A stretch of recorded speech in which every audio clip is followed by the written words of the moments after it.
Welcome back, and Tom joins me now in the studio. Tom, what's up first?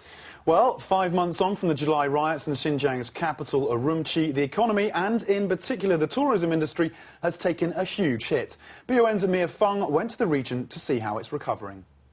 The Silk Road, forests, desert, sand dunes, and the treasure trove of flora and fauna.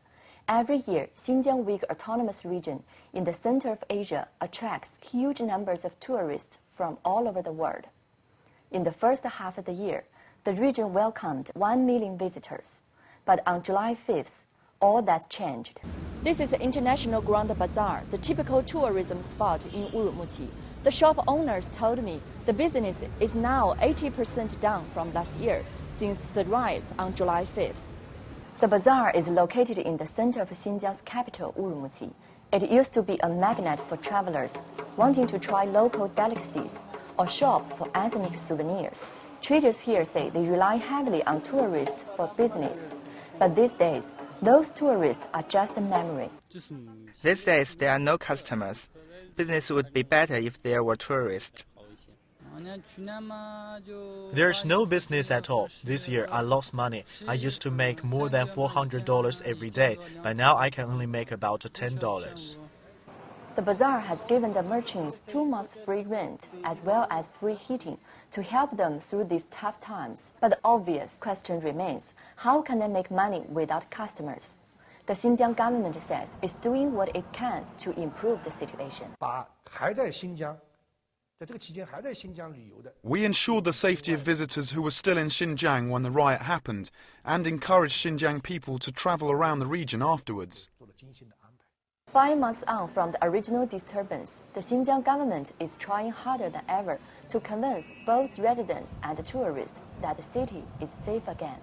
But the government hasn't just focused on tourist safety concerns. In an appeal to their pockets, it has introduced discount hotel rates and cut entrance fees to attractions. 70 miles away from Urumqi is the Lake of Heaven. At this once popular tourist destination, visitor numbers are down, but those who have made the trip seem relaxed. This group has traveled all the way from Hunan on the other side of the country. It's my first time here in Xinjiang. It's beautiful here, and the scenery is so different compared with where I'm from. Do you feel safe here? Yes, I feel safe.